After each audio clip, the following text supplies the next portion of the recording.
Muy bien, pues bienvenidos todos. Esta tarde estamos con la doctora Shulamit Goldsmith, como cada miércoles, y ahora sí que a divertirse ricos y pobres, chicos y grandes, el ocio en el porfiriato. Bienvenida, Shulamit. Gracias, Alberto. Bienvenidos todos, todas. Muchas gracias por estar aquí. Espero que todos estemos sanos y adelante con nuestras pláticas por la que hile. Como dijo Alberto, hoy voy a hablar de un tema alegre. ¿Por qué? Porque voy a hablar de cómo la gente se divertía, cómo la gente pasaba su tiempo de ocio en estos muchos años, en estas 3 décadas y fracción que duró el porfiriato. Hemos hablado un poco del porfiriato ya. Nos acordamos que el lema con el que entra en su primera gestión del 76 al 80, Porfirio Díaz, es orden, paz y progreso.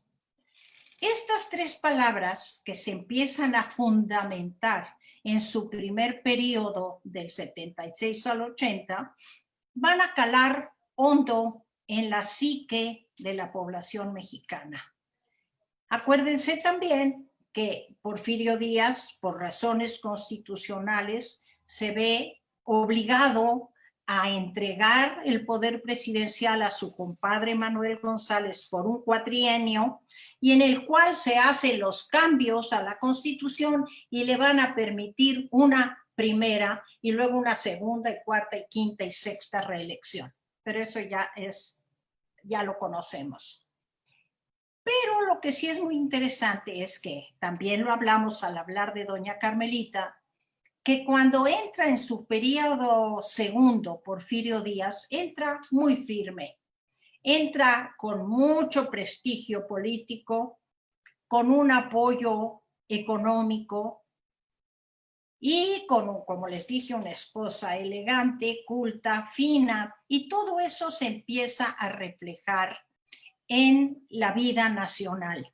Si bien el porfiriato durante el siglo XX por nuestros gobiernos revolucionarios se le quiso dar un tinte totalmente negativo, no es así. Como cualquier otro periodo, el porfiriato tuvo sus luces y sus sombras, y la respuesta está en la revolución, pero de que el país se transformó, no hay duda, y que se transformó en muchos aspectos para bien. El problema, como siempre, es que la transformación no llegó a todos los ámbitos poblacionales, no toda la población se benefició, pero en cuanto al ocio, en cuanto a las diversiones, sí vamos a ver cómo cada estrato social se pudo beneficiar, se divertía, encontró su camino. En este periodo en el que empieza la paz, después de este sangrientísimo siglo XIX, México empieza a vivir la paz. Como dijo un famoso historiador, querido maestro mío, el doctor González Navarro, dijo, el humo de los cañones se cambió por el humo de las fábricas. Fíjense qué maravilloso. Es decir, empieza el país a caminar y empieza también a formarse la élite y a marcarse las otras clases sociales. ¿Quiénes son la élite? La élite son, pues, los que están en la política, los extranjeros inversionistas, porque también hay que reconocerle a Díaz que en cuanto entra, empieza a restaurar las relaciones internacionales que se habían roto por 100 razones distintas. Estados Unidos no lo quiso conocer al principio, pero Díaz, con ese colmillote político que tuvo, paga la deuda, restaura las relaciones con Estados Unidos, restaura las relaciones con Francia, restaura la deuda inglesa, renegocia la deuda inglesa, que es importantísimo y que era un lastre que traía el país durante todo el siglo. En fin, todas estas personas, todos estos grupos internacionales ven en México un campo fértil para las inversiones y esto va a redundar, como sabemos hasta hoy, en un progreso para el país. Y aquí la sociedad empieza también a beneficiarse o a quedarse como estaba. Como sabemos, la clase media hasta el día de hoy, pues ahí andamos dando brazadas difíciles, pero queriéndonos mantener a flote. La clase alta, la que se llamó en aquel entonces la alta aristocracia, entre comillas, porfiriana, va a recibir grandes beneficios y el pueblo, en cuanto a diversiones, también va a recibir muchos beneficios. Todo esto lo colocamos en un ambiente de paz casi total, aún en el campo, porque era de donde había provenido el gran descontento hasta entonces. Pero aquí, cuando no están en paz, ahí están la policía de los rurales que los va a poner en orden. Entonces, tenemos un ambiente tranquilo para podernos dedicar a divertirnos. Acuérdense también que hablamos de la transformación que vive la ciudad. Esto es importantísimo porque la gente ya puede disfrutar, ya puede gozar de toda esa paz y todo ese ambiente tranquilo y propicio en una zona, en zonas urbanas bien trazadas, sin estancamiento de aguas, con un canal del desagüe, con un paseo de la Reforma que, aunque ya provenía desde Maximiliano, en esta época se va a ampliar. ¿Se acuerdan del proyecto haussmanniano? Se va a ampliar muchísimo más todas las avenidas, se les van a poner grandes banquetas como las que tenemos hasta hoy, arboladas, con bancas, con estatuas, en fin, que ya hay una ciudad, ya hay un espacio urbano que puede dar la bienvenida y contener a esta población ávida de disfrutar. Ya no me tengo que preocupar de tanto, no totalmente, pero en gran medida de los levantamientos. Entonces, ¿qué vamos a hacer con nuestro tiempo libre? ¿Qué vamos a hacer con nuestro tiempo libre? Aquí, todos estos que van a formar las élites, que son los terratenientes, los industriales, todos los grupos que se ocupan de los ferrocarriles, de la minería, el comercio francés, sobre todo, la clase política, pues, ¿qué vamos a hacer con nuestro tiempo libre? Muchos de ellos en esta época, y voy a hacer como una división para entendernos bien, una división de las clases sociales, la clase alta, mal llamada en aquel entonces la aristocracia, porque no hay aristocracia afortunadamente en México, no tenemos condes y duques y todas esas tonterías, pero ellos tenían casas de fin de semana en Tacubaya, tenían en Mixcoac, en San Ángel, y entonces la clase alta pasaba allá sus fines de semana.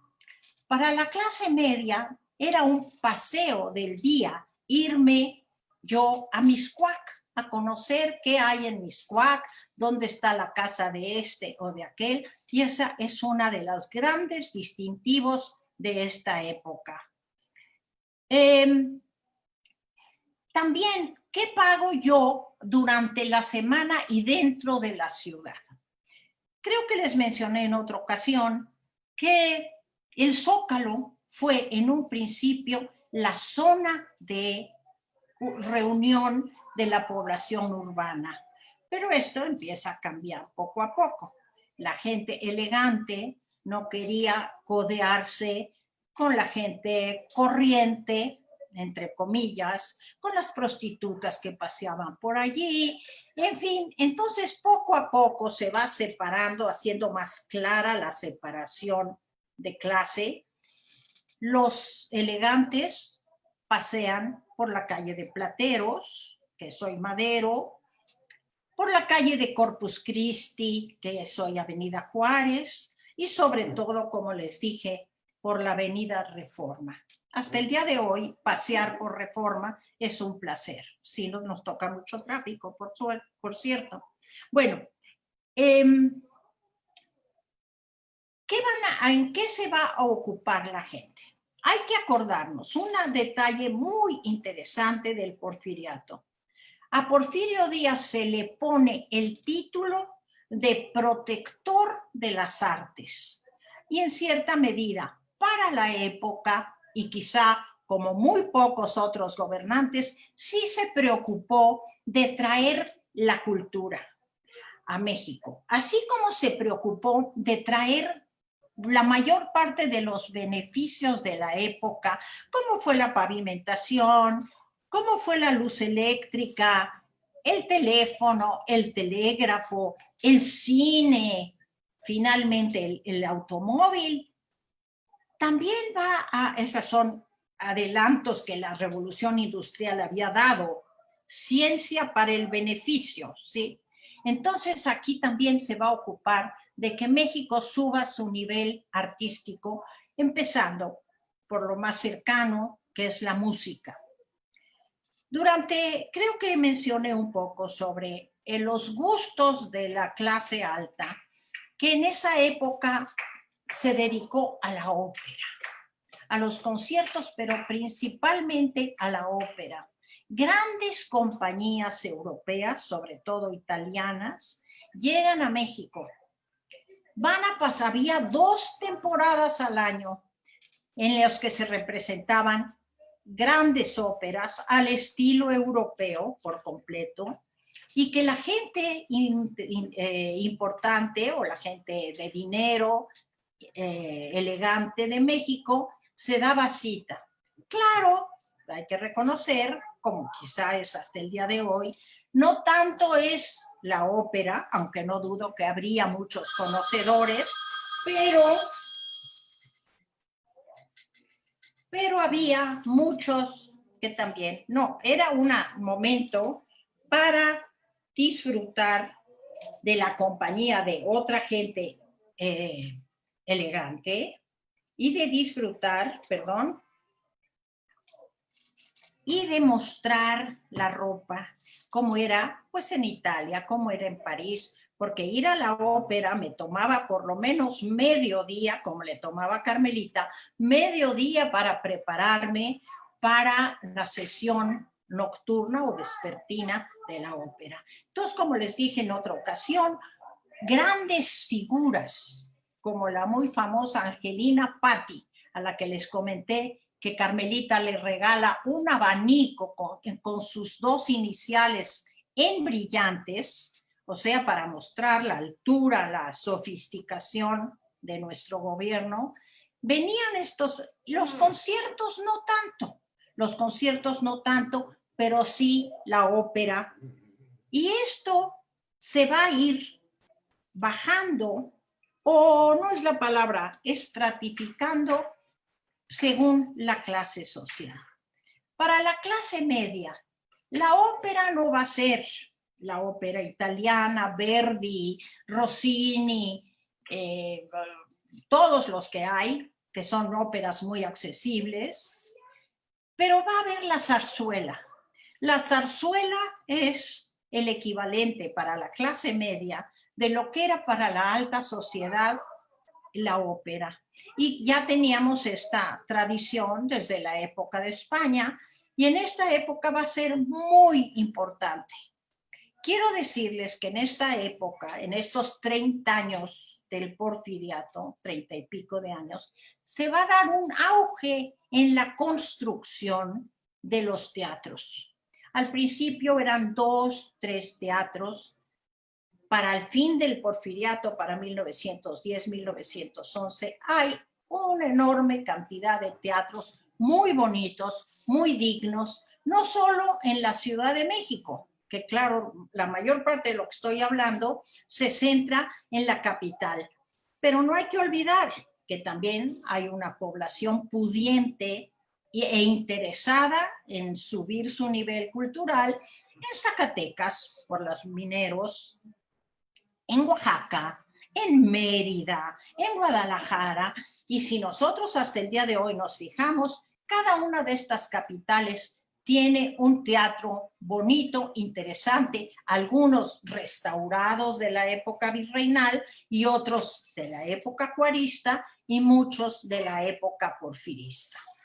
Entonces, el teatro, ya que estoy hablando de la construcción del teatro, el teatro también se esfuerza por llegar no tanto a la clase alta, que él no lo ve con buenos ojos, lo ve con un poco de menosprecio, pero sí para la clase media. Un teatro tipo europeo, con obras de Shakespeare, con obras de Racine, con obras de Molière, en fin, que hay un interés en dedicar mi tiempo de ocio al teatro. Ya hablaremos de otros grandes adelantos. Aquí vamos a hablar también, como cuando hablaba yo de la zarzuela, un poco inferior a la zarzuela va a haber el teatro de revista, o lo que se llamó el teatro menor. El teatro de revista va a ser para la clase media, para la clase trabajadora, que se va a ir a disfrutar, va a escuchar música, no música alta, pero que lo va a ir entrelazando con lo que hoy llamaríamos sketches, con momentos de risa, de crítica política. El cancán que viene desde unas décadas antes, en esta época se va a volver muy importante y va a mostrar también la diferencia, no solo de clases, sino entre lo masculino y lo femenino. Estos teatros de revista por las noches, en su sesión vespertina, porque tenía varias sesiones, en su sesión vespertina casi eran puros hombres los participantes. ¿Por qué? Porque era un espectáculo, entre comillas, inmoral.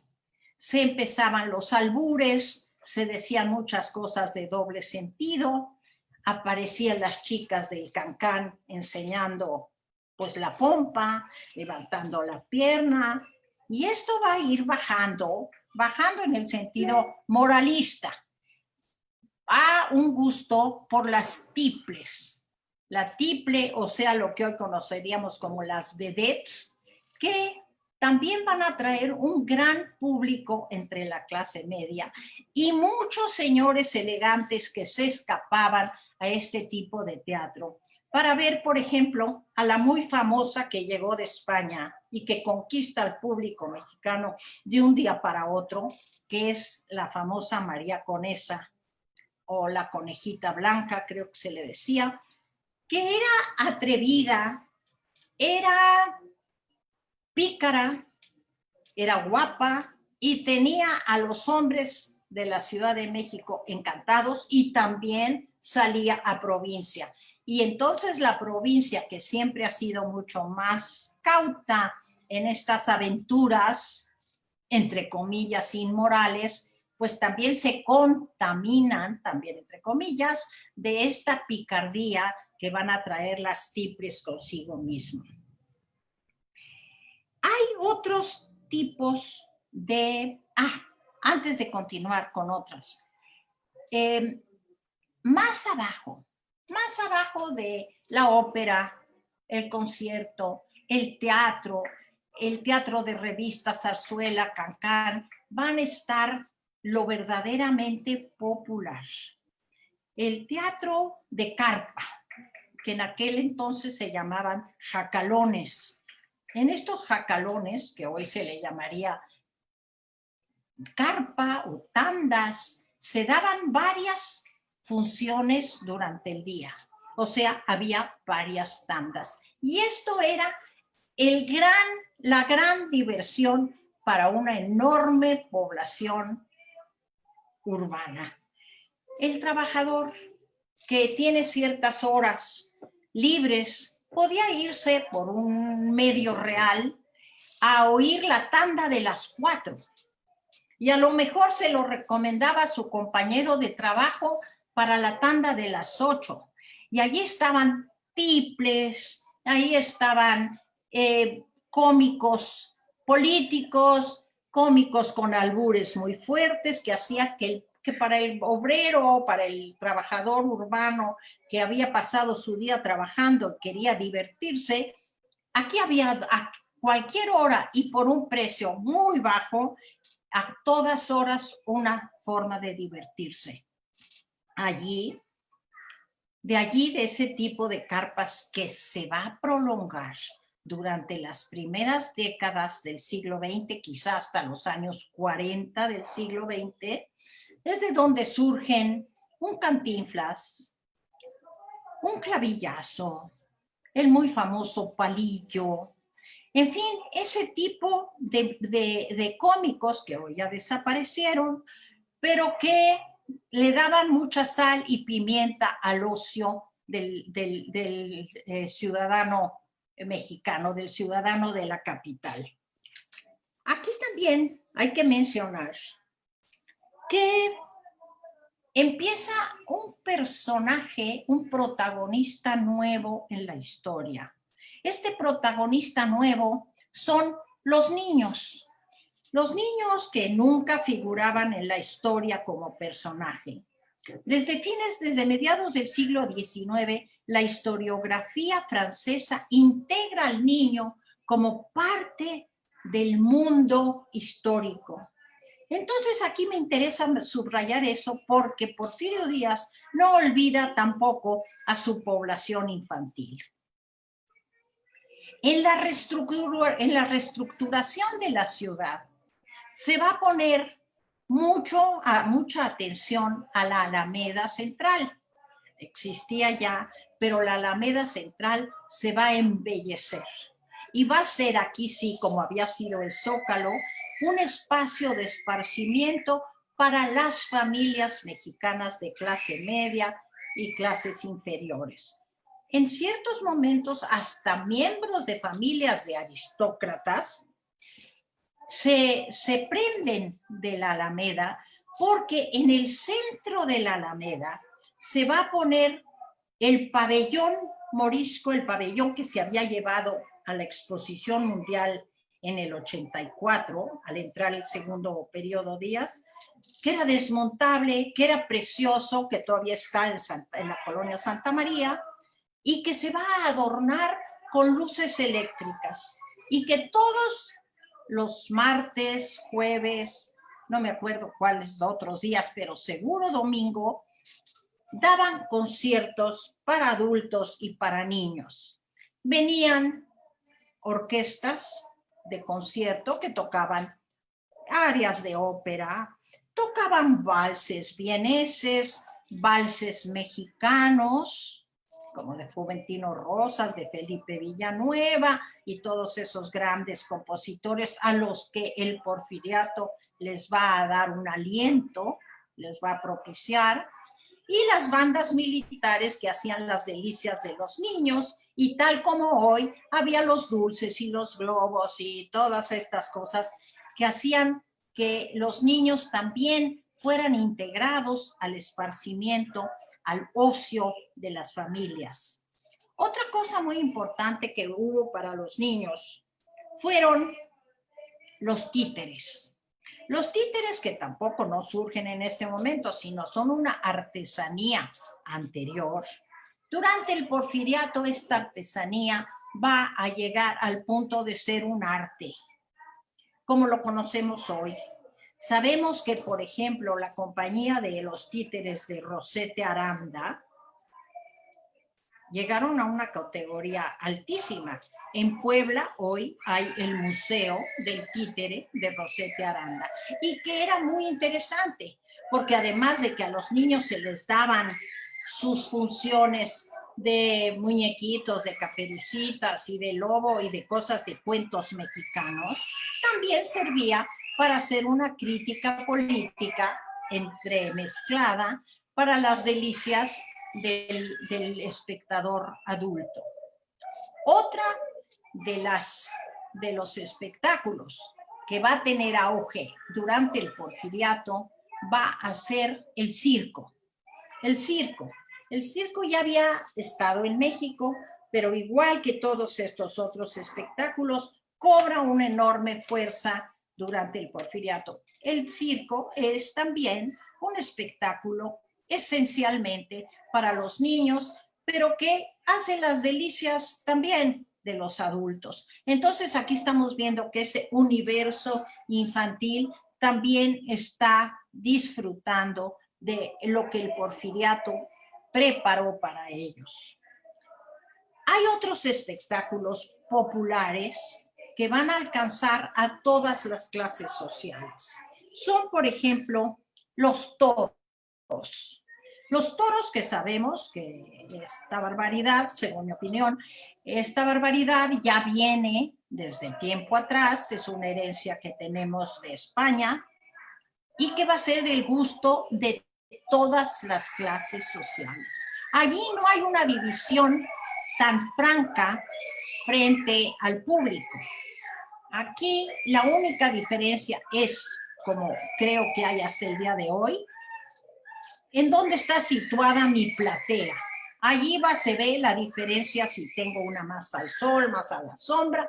Ahí está, pero es un espectáculo que va a prevalecer y que va a estar en épocas prohibido, pero en general ante la presión del público se va a mantener vigente.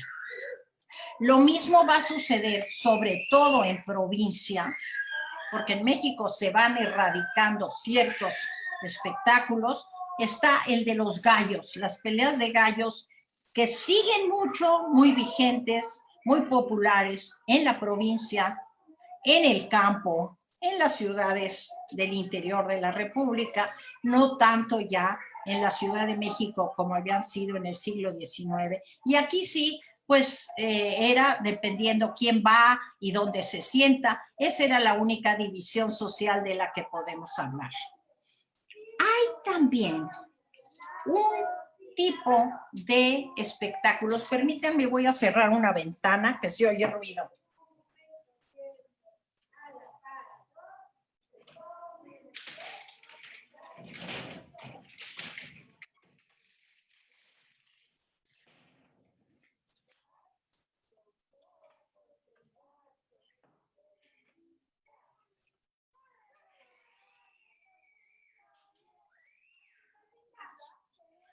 Perdón. Si alguien me ayuda a decirme qué quería yo hablar. Hablaba yo de los gallos, de los títeres, las tandas. Muy importante en esta época. Se va a dar un estímulo importante a lo que elegantemente se le llamaron los sport, o sea, los espectáculos deportivos. En aquel entonces la educación física, los deportes no estaban integrados a la educación en general.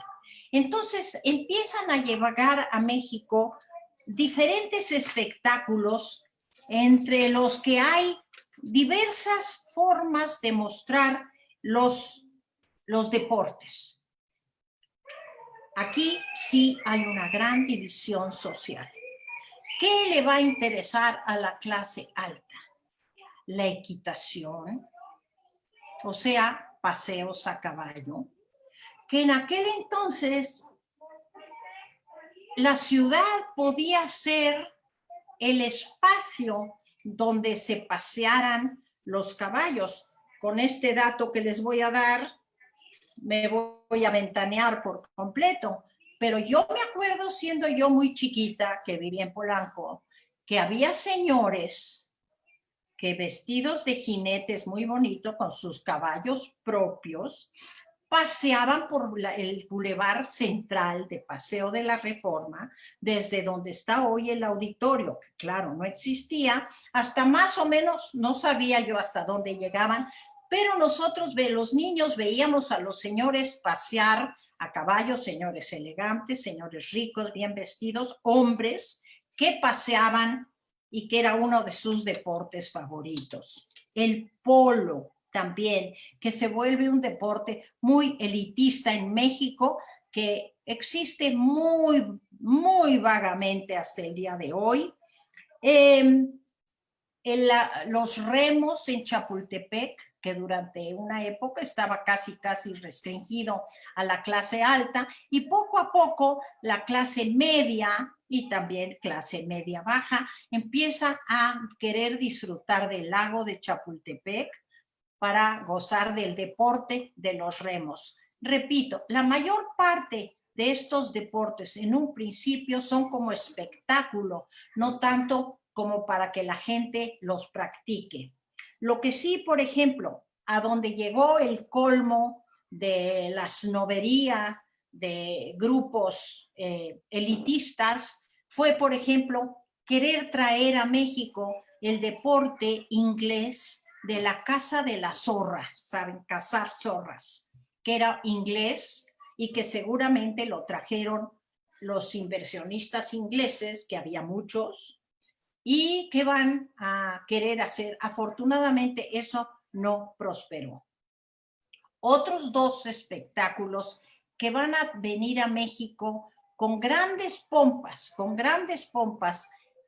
pero que poco a poco son rechazados por el público. Hay que pensar que en aquel entonces la población de la capital eran 450,000 mexicanos, ¿sí? Entonces, y muy moralistas, muy cautos, muy prudentes, que rechazan el box y rechazan las luchas como dos espectáculos bárbaros, así los calificaron, bárbaros.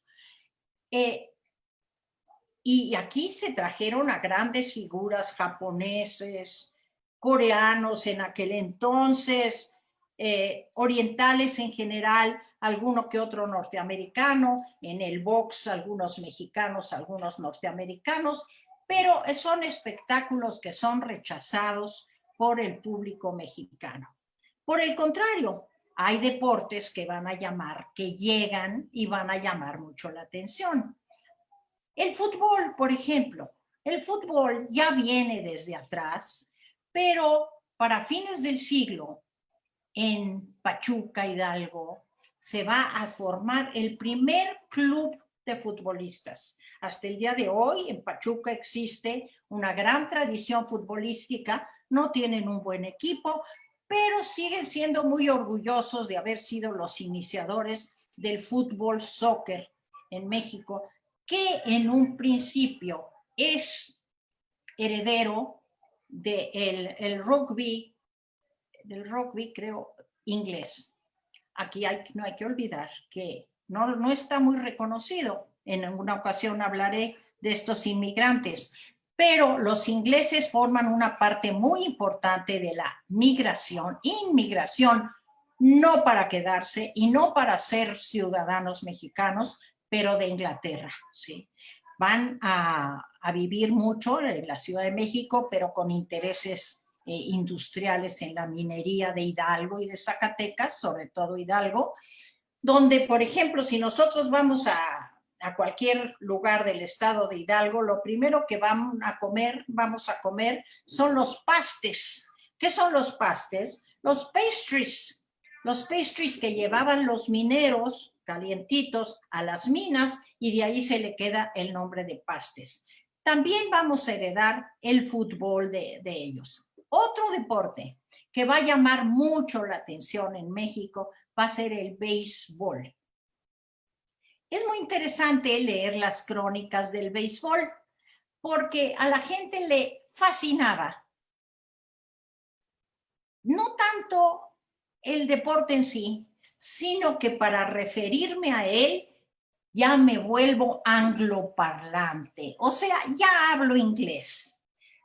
Béisbol, el catcher, el pitcher, el shortstop, el field, todas esas palabras en inglés le daban mucho gusto al ciudadano mexicano, clase media, clase baja, de entrar a esto. Y como les digo, poco a poco va a ser un deporte que practica la gente, pero inicialmente solo son deportes de espectáculo.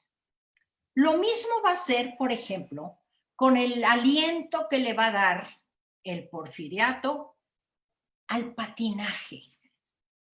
Se crean, se construyen, así como se construyeron muchos teatros, se van a construir pistas de patinar.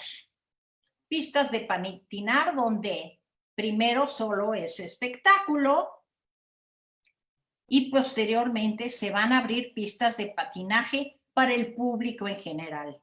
Interesante que va a haber horarios para hombres, horarios para mujeres. Hubiera sido inmoral, incorrecto que estuvieran ahí mujeres patinando, pero es muy interesante también que el ropaje de las mujeres se va a adecuar a esta actividad que de otra manera podía haber sido mal vista, como fue el ciclismo. Empezar a andar en bici fue una actividad que va a ir de los elegantes, de las personas elegantes, y va a permear a todas las capas de la sociedad que lo pueden enfrentar económicamente, obvio. Pero también aquí, primero prohibido para las mujeres, después, y aquí podríamos ver unos inicios del feminismo, del empoderamiento feminista en México, por ponerle un título actual, que empiezan a exigir que también ellas quieren ir por Paseo de la Reforma andando en bici. Y se vuelve una actividad muy, muy favorecida, muy bonita, también requería de ropas específicas, en fin, que esto se va a integrar también a la sociedad mexicana. Les comentaba yo que más, después van a venir los coches. Ya para fines del porfiriato, para los principios del siglo, que en Europa y en los Estados Unidos empiezan a transitar los primeros automóviles, Porfirio Díaz no se va a quedar atrás. Y gente importante de su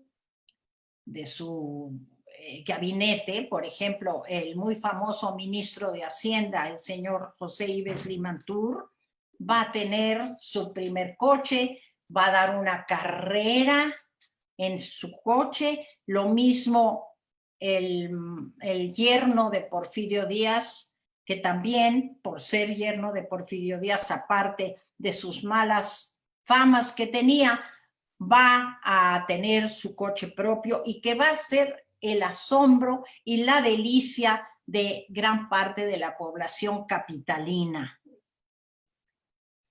Les decía yo creo que no les mencioné bien lo del el circo. El circo va a tener un gran payaso que adultos y niños lo esperaban, el señor Ricardo Bell. Ricardo Bell va a ser muy famoso y va a estar presente durante muchísimo tiempo en el ocio de la gente capitalina.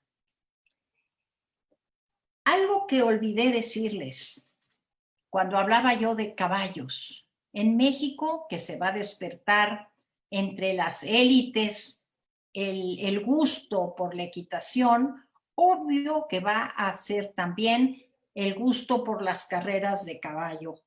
Esta también, el hecho de ir a unas carreras de caballo que me van a permitir al estilo inglés lucir mis mejores ropas, va a ser la causante de la construcción de varios hipódromos, el que conocemos muy cercano, el de la Colonia Condesa, el hipódromo de Peralvillo, hay otros varios hipódromos que van a tener y que poco a poco se van a ir centrando en lo que hoy conocemos en el Hipódromo de las Américas. Pero el Hipódromo de las Américas ya es posterior, ya es muy entrado el siglo XX, pero el gusto por esta actividad existe a raíz del porfiriato. Ahora, voy a hablar de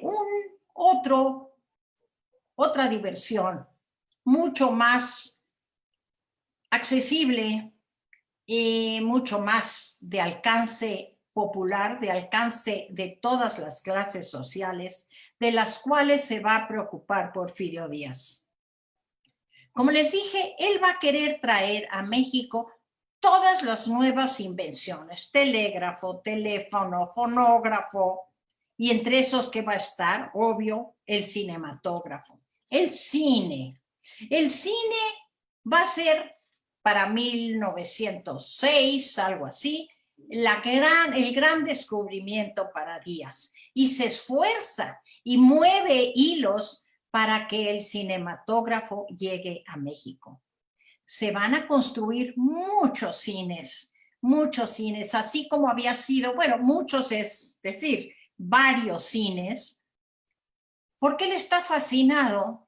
Se dice, está comprobado, que una primera sesión de cine, sesión cinematográfica, se va a dar para Porfirio Díaz y su familia en su casa de fin de semana, que era el castillo de Chapultepec.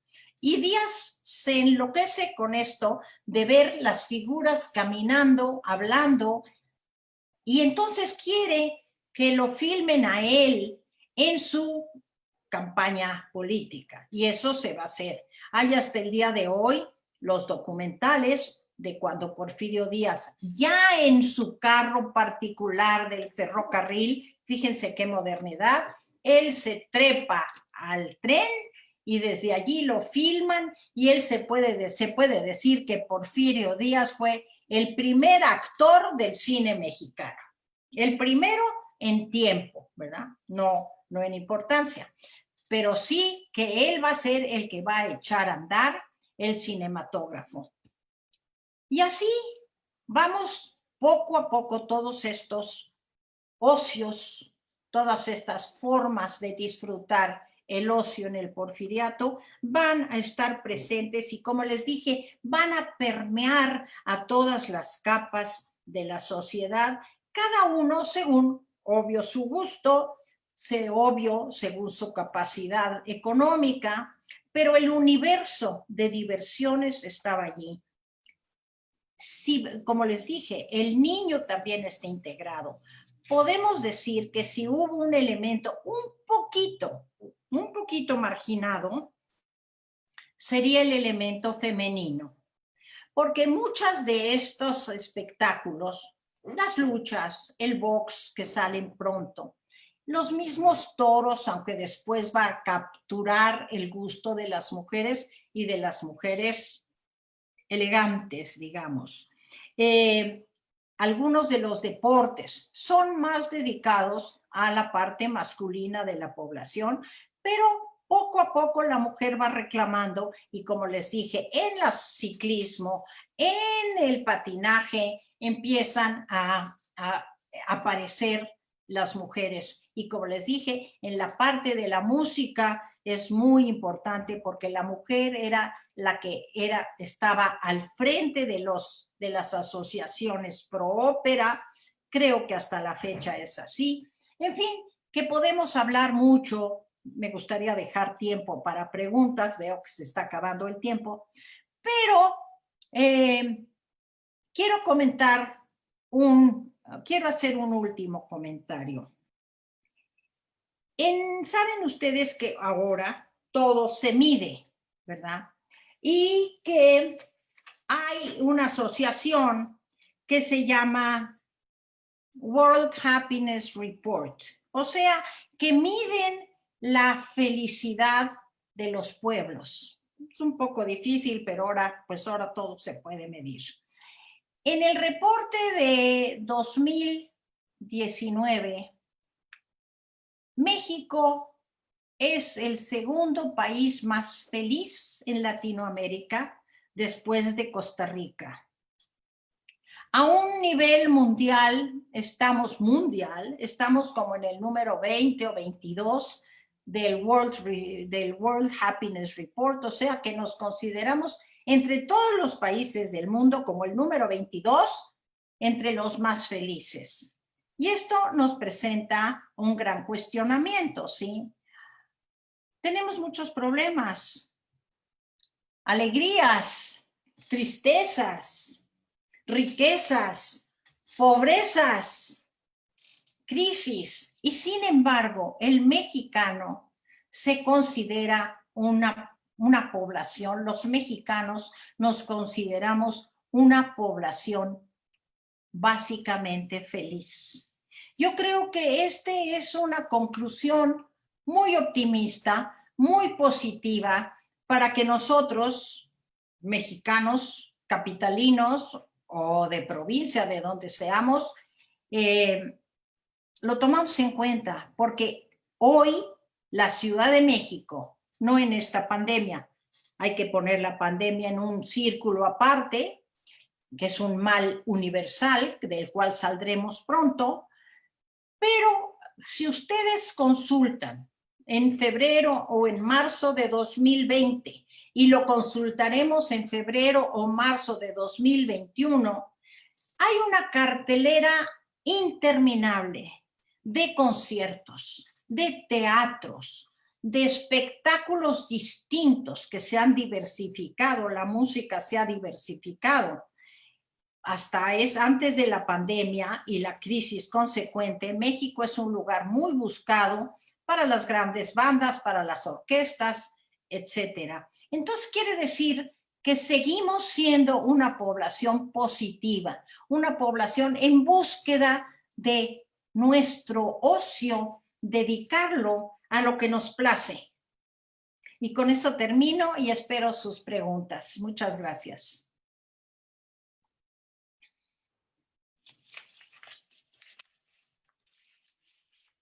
Alberto.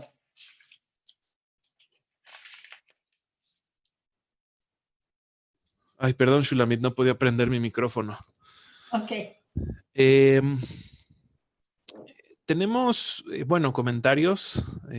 Tenemos un comentario que dice, a mí me tocó a principios de, no lo entiendo.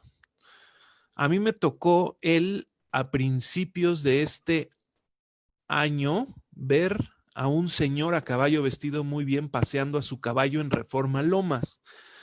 Seguro algún remanente del porfiriato. Seguro, seguro.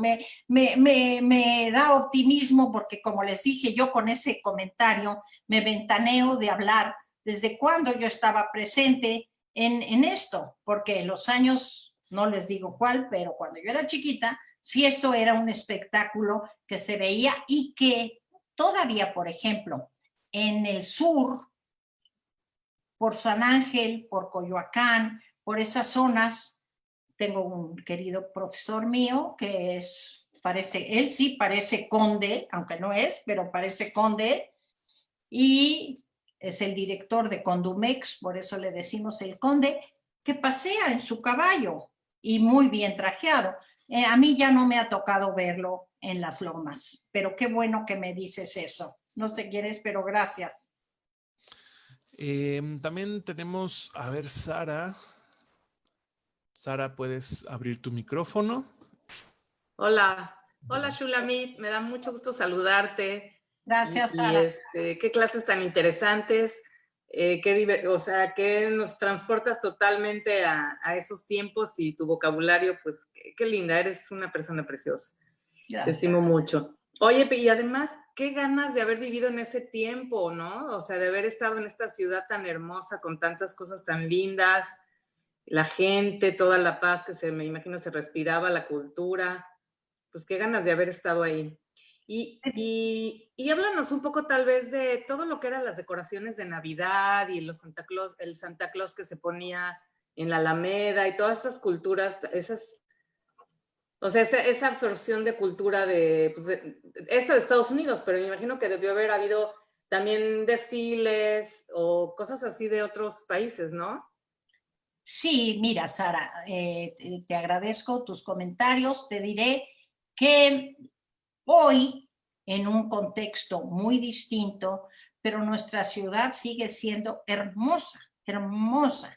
El Paseo de la Reforma está allí, un domingo o un sábado mejor, porque el domingo ya está reservado a los peatones, date una vuelta por toda Reforma, y ahorita en septiembre sí vas a ver las decoraciones eléctricas de luces. En aquel entonces no, porque acuérdense, en el Porfiriato no había la explosión de luz eléctrica con la que hoy contamos. Estaba reservada para alumbrar en realidad,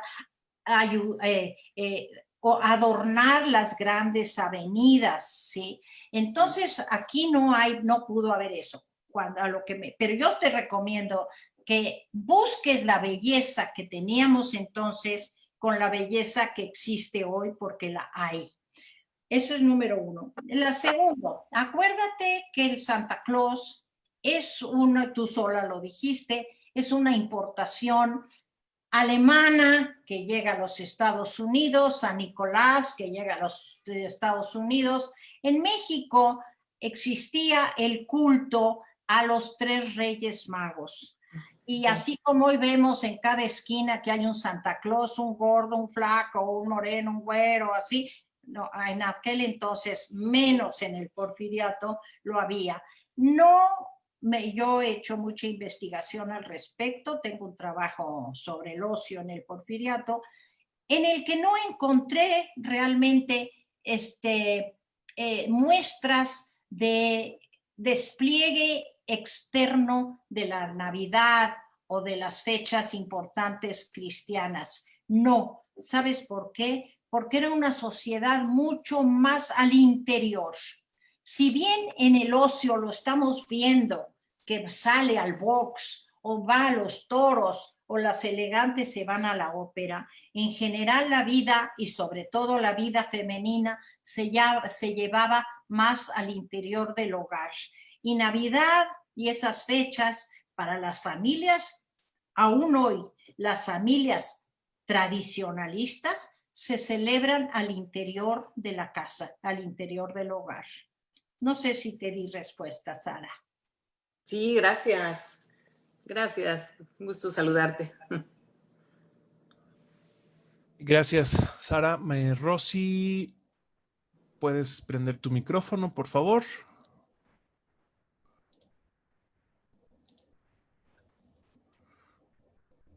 Mientras tanto, te digo que tenemos otro comentario. Dice, bueno, muchas gracias, Shulamit. Pasé un tiempo muy agradable y recordé también mi infancia y la de mis padres, nos dice Linda. Y la misma Linda nos dice, yo pienso que lo que nos falta es más promoción a las actividades. Es difícil enterarse a tiempo de ellas. Es triste asistir al buen teatro y verlo casi vacío. Sí, Linda, te voy a contestar. El teatro sigue siendo una actividad difícil en el sentido de que no vas directamente a divertirte, a reírte como en las tandas, a carcajearte o a ver a mujeres bonitas. No, el teatro es una actividad que requiere una concentración y una sinapsis, digamos, más especial que no se encuentra en toda la gente. Eso es con respecto al teatro. Con respecto a la difusión, creo que sí la hay, Sara. Lo que pasa es que vivimos tan ocupados que no tenemos tiempo de buscarle. Ahora, por ejemplo, si tú te inscribes, si tú te suscribes a Bellas Artes, ellos te bombardean con todo lo que tienen, de exposiciones, de museos, de conciertos en épocas normales, no estoy hablando coronavirus, en épocas normales, hay exposiciones. Yo he tenido con profesores, amigos míos, que decimos, ¿a dónde vamos esta tarde? Y hay 6 o 7 conciertos en diferentes partes de la ciudad, menos teatro. La ópera sí se ha reducido mucho por las cuestiones de presupuesto estatal, por presupuesto gubernamental a Bellas Artes, pero todavía nos llegaban, y repito una y otra vez que el coronavirus nos tiene en una situación distinta, difícil, fea, pero en general hay siempre un ballet, algún visitante, y sí es cosa de buscarlo. No nos llega así directamente, en el periódico no llega, además de que los periódicos ya están saliendo del universo, pero en los periódicos a veces hay el teatro ligero, el teatro de revista, el teatro frívolo, digamos, pero no el buen teatro. Eso hay que estar pendiente. Tú busca en la cartelera, por ejemplo, del Foro Shakespeare en el sur. Aquí también hay que tener en cuenta que hoy nos detiene si tengo que ir hasta el sur un viernes por la noche, pues lo pienso 2 veces, ¿verdad? Totalmente. Rosy, adelante. A ver, Su, hola. Hola. Me da mucho gusto oír tus clases. Yo Gracias. recuerdo que en la avenida era Manuel Ávila Camacho, por donde está el Deportivo, antes de ser periférico, ahí había muchos jinetes que pasaban por esa avenida. Eso Sí. me acuerdo. Otra cosa que yo me acuerdo es el Teatro Tívoli. No sé si todavía es de tiempos de don Porfirio. Cuando iban a derrumbar el Teatro Tívoli, nos fuimos varias parejas a ver el teatro de revista que allí daban. Y fue la cosa más divertida, no tanto del espectáculo como del público que ahí había. Fue de veras una velada muy divertida. Y bueno, se habla de los museos en México, se habla que es la ciudad que tiene más museos en el mundo. Así es, Rosy. Muchas gracias por tu comentario. Sí, en efecto, mira, el Tívoli en sí, el Teatro Tívoli existió desde casi principios del siglo XX, pero como título del nombre, como fue el principal, como fue el teatro que se construyó de Esperanza Iris más adelante, el Virginia Fábregas, que eran 2 mujeres actrices, cantantes y a la vez empresarias. Hubo muchos teatros que se construyen durante el Porfiriato por este auge que les mencioné, pero que se van a continuar. Como tú dices, el Tívoli, que viene de otro tipo de espectáculo, llega a ser, para mediados del siglo XX, que es cuando tú hablas, en un teatro de revista frívola. Seguramente cuando tú y tus amigos, parejas fueron allí, era la época de las vedettes tipo Tongolele, Sí. tipo Sumuikei, una oriental, Sí. de como una se llamaba Calantán, nombres así todos exóticos de mujeres desnudistas y de espectáculos muy atrevidos. Que felicidades que tus esposos, los esposos los llevaron, porque eran en general espectáculos masculinos. Pero sí, en efecto. Ahora, con respecto a lo que dices de los museos, tienes toda la razón, Rosy. México nos cabe el honor de ser la ciudad con más de 100 museos, o sea, es la ciudad en el mundo que tiene más museos. Tenemos museos porque tenemos una historia que nos permite mostrar nuestra historia prehispánica, nuestra historia virreinal, todas las artesanías, el Museo del Chocolate, el Museo de la Mujer, el Museo de las Artesanías de Lana, en fin, tenemos para todos los gustos y por eso fuera pandemia, somos uno de los países con mayor atractivo cultural en el mundo.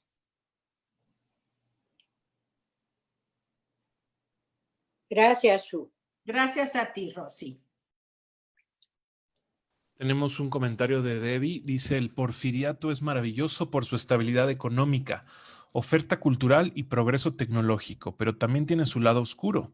Había esclavitud o semi-esclavitud. No olvidemos las tiendas de raya y las plantaciones de Enequén en la península de Yucatán. Magnífico comentario. No sé quién lo hizo, pero es totalmente cierto. Quiero decirles que como cualquier otro periodo y cualquier vida, cualquier espacio de tiempo, cualquier lapso, tiene sus luces y sus sombras, como dije anteriormente. Muy marcadamente el Porfiriato, que dura tanto, que se pavoneó tanto durante su época en México y en el mundo. Porfirio Díaz era el Salvador, éramos el ejemplo para Latinoamérica, teníamos relaciones con todos los países del mundo, con nuestros vecinos arriba y abajo, Guatemala, todo. Y una clase muy privilegiada sigue añorando el porfiriato.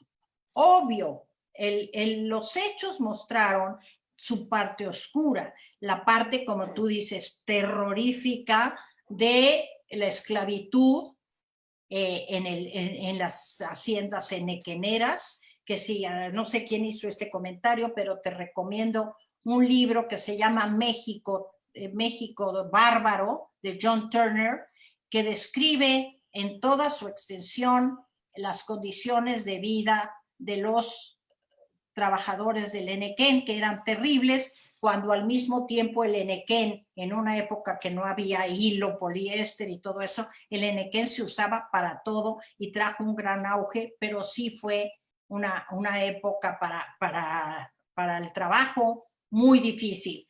También los ferrocarrileros, la gente que tendía las líneas del ferrocarril, que es uno de los grandes lujos que trae Porfirio Díaz a México, lo recibe con 500 kilómetros de ferrocarril y lo entrega con miles y miles de kilómetros de ferrocarril, sí, también a base de un trabajo casi esclavista, con capataces muy duros, con capataces extranjeros y mexicanos también, de los cuales sale una clase privilegiada muy amplia y de los cuales van a alimentar las filas de los revolucionarios. Entonces sí, en efecto, ni es la gran panacea de la historia de México el porfiriato, pero tampoco debemos de echar en saco roto lo que sí nos trajo el porfiriato. Y en cuanto a cultura y en cuanto a oferta de diversión, lo hay. Afortunadamente, como les digo, los mexicanos nos gusta vivir, nos gusta divertirnos, nos gusta a nuestro nivel comer rico, beber rico, disfrutar el momento, y eso no sé, no podría yo decir si es herencia exclusiva del porfiriato o es una cosa intrínseca del ADN mexicano, pero sí el porfiriato nos dio mucho espacio para disfrutar. Gracias. Solamente ese comentario lo hizo Debbie. Gracias, Debbie. Gracias, Debbie. Linda, adelante. Mira, esto no tiene ya mucho que ver con el porfiriato, pero pienso que también ya en la época, en la época de los 70s, de los 80s quizá, yo llegué a ir varias veces a Garibaldi y los espectáculos eran excelentes. Ahí vi algunos que después vi en Las Vegas. O sea, se iban a Las Vegas, subían, los descubrían y les fue muy bien. Sin embargo, creo que ahora más bien lo que está pasando es, aparte del tráfico, las distancias, etcétera, es la falta de seguridad. Sí. Es muy difícil lanzarte a Garibaldi ahorita, aunque sepas que el espectáculo es excelente. Es uno de los problemas que no tiene nada que ver más que con la época que estamos viviendo, etcétera. Así es otra cosa.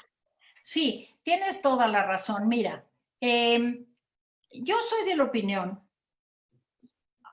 por la cual mi familia me regaña mucho, que yo no me voy a detener por miedo, pero yo entiendo que el miedo existe allí.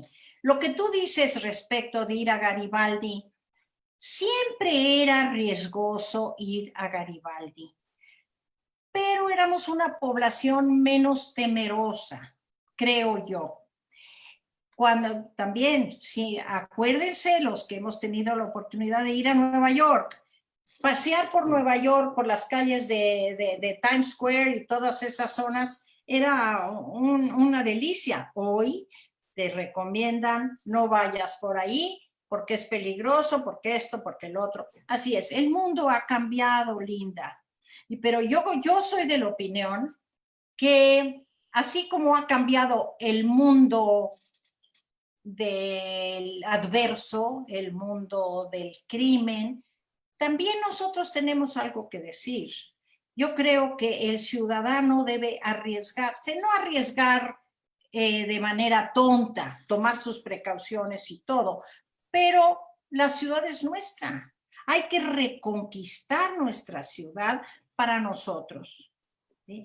Claro, hoy tenemos tantos espectáculos mucho más a la mano que no tenemos que ir a Garibaldi.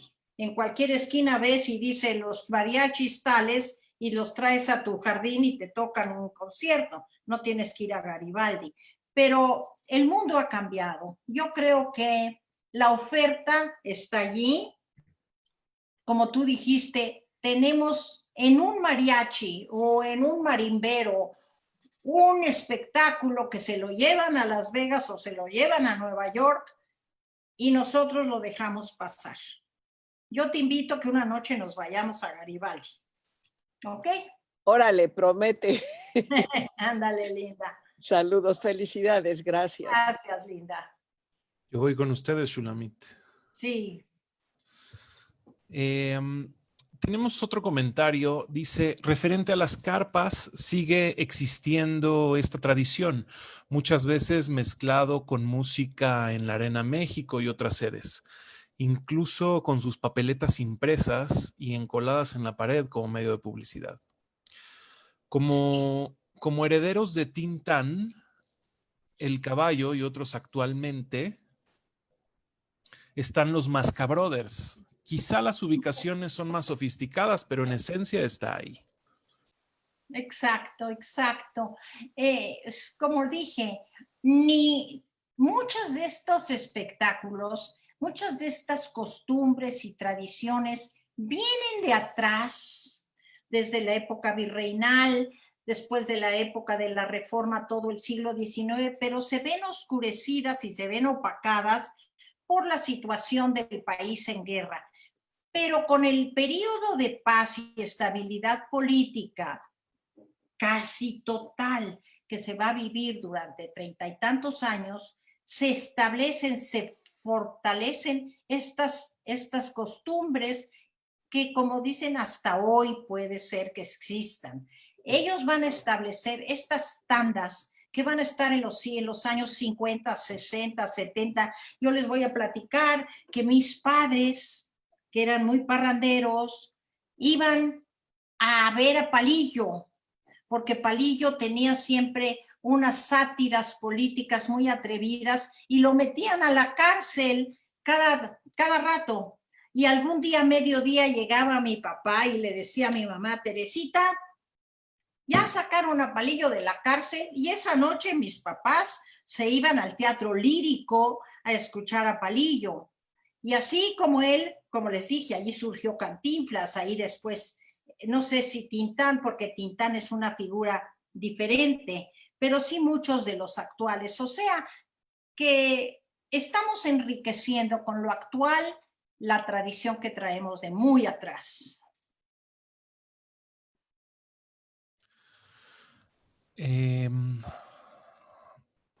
Gracias, Shu, qué interesante clase, dice Sara Gerson. Y Celia Zuckerman nos pregunta si puedes dar algunos nombres de cantantes importantes que llegaron a México. Uy, pues mira, es que son muchísimos. Llegaron, como les dije, la que tengo muy presente por su abanico con brillantes es Angelina Patti, de la ópera de La Scala de Milán. Fíjense nomás, La Scala de Milán.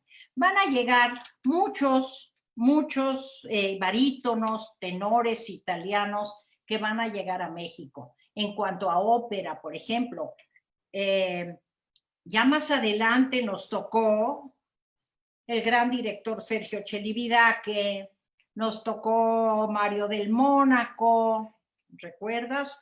Y grandes figuras de ese tipo que son un remanente de esa clase privilegiada que exigía todavía para los años 40, 50, a las grandes figuras.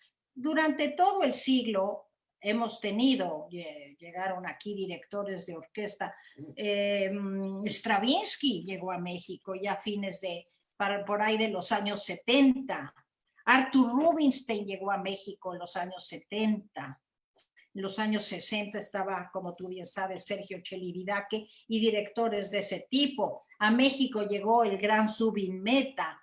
O sea, que México ha sido centro, ha sido atractivo para grandes figuras. Y volviendo al porfiriato, hay muchos nombres, yo te podría mandar una serie de nombres de mujeres en el teatro de variedades, para empezar la Conesa, María Conesa, que era famosa internacionalmente y que se quedó a vivir en México de la recepción, de la aceptación y el aprecio que recibió. Los políticos y los hombres de negocios se volvían locos por María Conesa, que sí era muy bella, pero más que nada representaba una sofisticación es del espectáculo y de la nueva moral que se podía permitir México a fines del porfiriato. Muy bien. Celia, ¿a qué te refieres con también las transferencias de población? Si nos puedes aclarar, por favor. Mientras tanto, te comento, tenemos otro comentario que dice, gracias a que en México la cultura está subsidiada por el gobierno, hay mucha oferta cultural accesible a todos, a diferencia de otros países donde es muy caro. Es cierto, es cierto. Nosotros podemos ir a Bellas Artes y pagar precios accesibles, además de que hay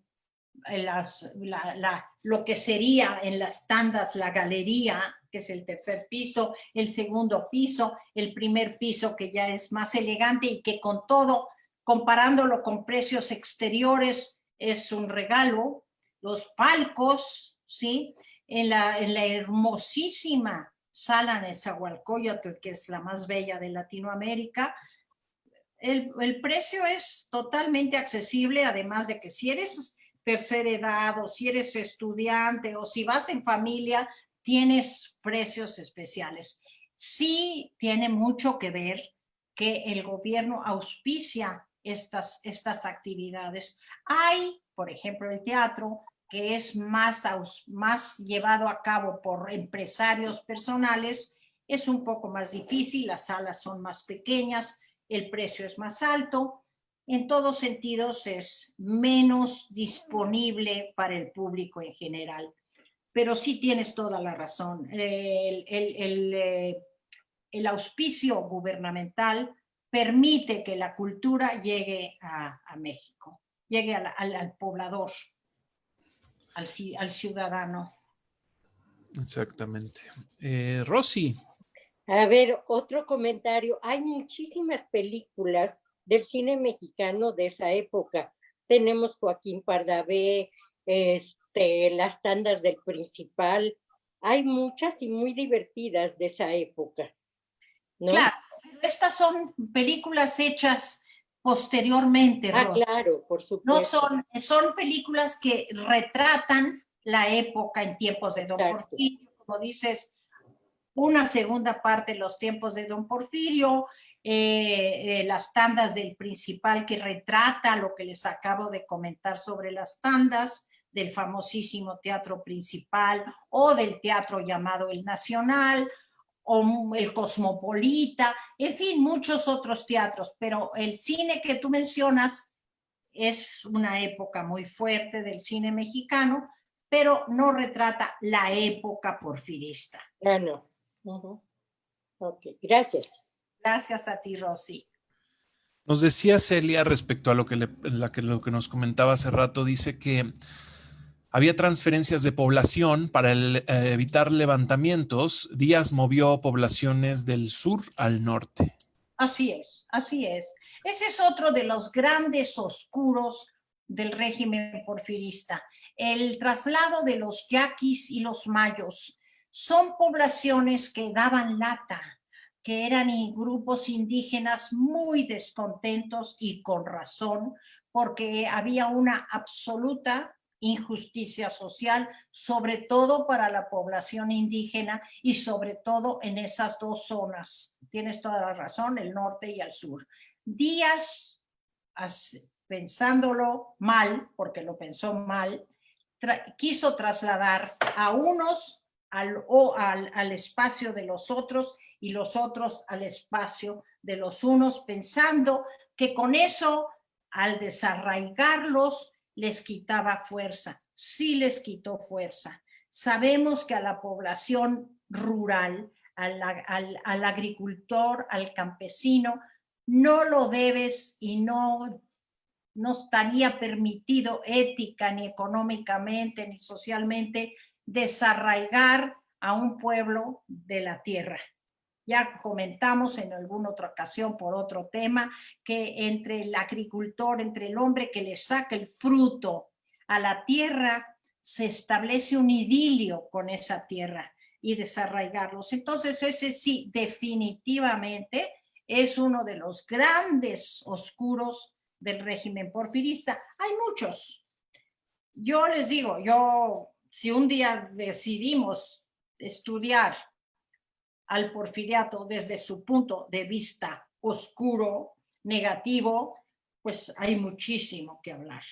Hay muchísimo. Yo conozco a fondo, me precio de conocer a fondo el porfiriato, porque como les he comentado, tengo acceso al archivo personal de Porfirio Díaz y de doña Carmelita y de Manuel González, de donde sale toda la información.